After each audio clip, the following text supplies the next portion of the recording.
Going into the 2020 NFL Draft, Bengals GM Duke Tobin had two very important jobs. With the first overall pick, get the franchise quarterback, and with the rest of the draft surround that franchise quarterback with talent and quality depth. And, well, he knocked both out of the park.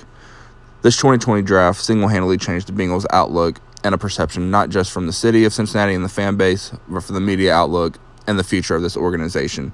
Let's get into it.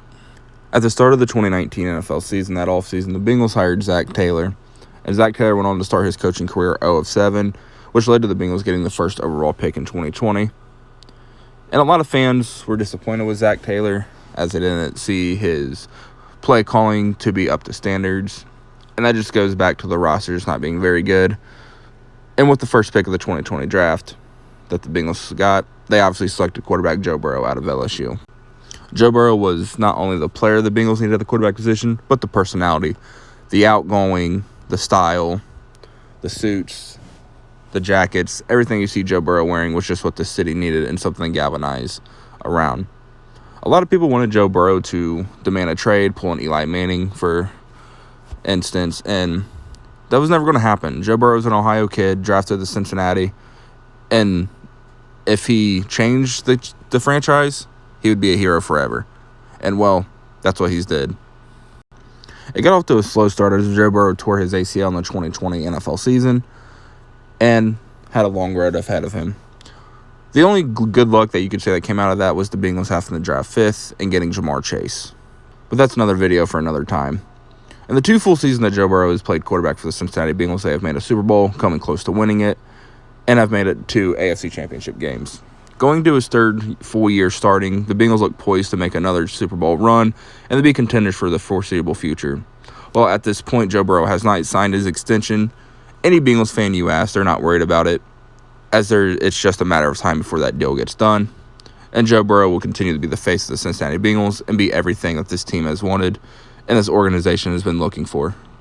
In the second round, the Bengals took T. Higgins, looking to recreate the magic they did just a decade ago in taking A.J. Green in the first round and then Andy Dalton. The Bengals here in their first 2 picks went quarterback, receiver. And T. Higgins fell to them in the second round, to a lot of people's surprise. A lot of people had the Packers taking T. Higgins, especially when they traded up, but they eventually took quarterback Jordan Love, who will be the starter this season for the Green Bay Packers. T. Higgins and Joe Burrow quickly developed a chemistry on the field, but it was cut short during the rookie seasons due to Joe Burrow's knee injury.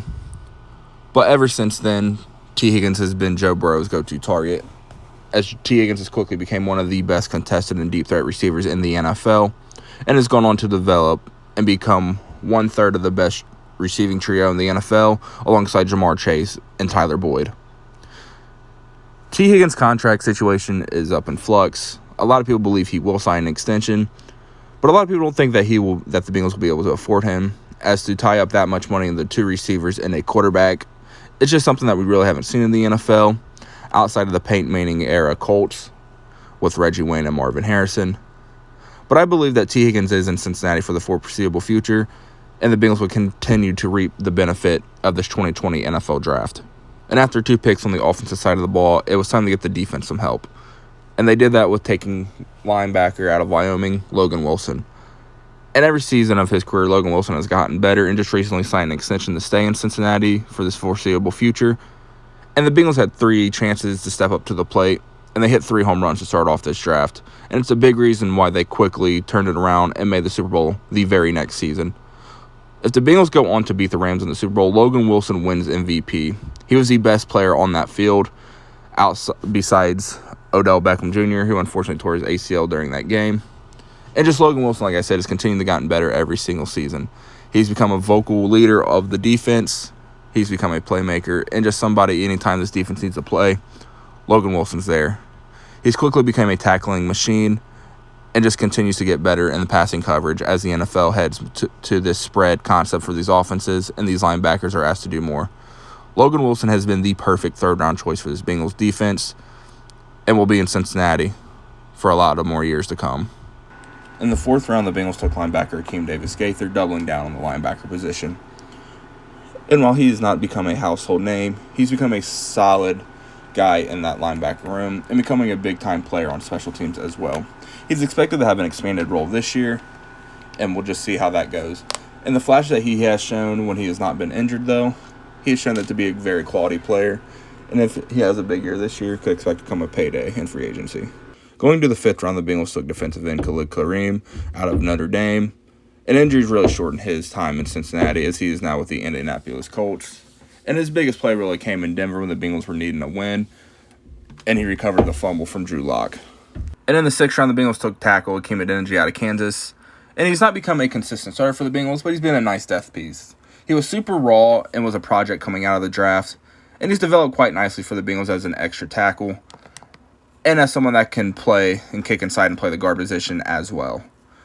While no, he has not become a consistent starter, as I previously stated, but in the 6th round, he's become a nice depth piece for the Bengals, and that's all you can ask for when drafting that late and taking a lineman that was as raw as Hakeem Adeniji was. And with their last pick in this draft, the Bengals took Marcus Bailey out of Purdue, who, if it wasn't for multiple major knee injuries, would have won a lot earlier in this draft, but he's developed quite nicely as a special teams player and just as a quality guy in that locker room and in that linebacker room for the Cincinnati Bengals. He's become a key part in their goal line defense and as a special teams player, and just continues to be a solid depth piece for them as well. And once again, when you're taking someone this late, if they can just stick around for a year or two, that's good. But Marcus Bailey's really carved out a nice role for him in the NFL. All in all, the Bengals 2020 draft, they were excellent and they killed it. They drafted 7 players, 6 of them who are still on the roster, and all 6 who are all major contributors in some way. The Bengals really were looked at as a team that really had no future and were going nowhere. And with this draft, they changed all of that and are now a monster and always a Super Bowl contender in the loaded AFC. You never hear Duke Tobin's name brought up when talking about some of the best GMs in the NFL, and I believe he is super underrated.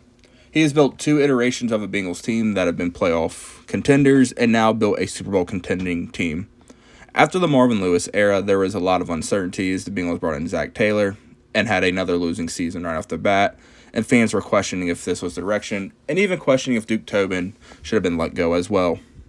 All those questions have been put to bed as Duke Tobin has just continued to put together a quality roster and one that is consistently a Super Bowl contender year in and year out. Thank you for watching. As always, please like and subscribe, and let me know down in the comments if there's another team's draft that you can think of that they hit it out of the park as the Bengals did with this 2020 draft.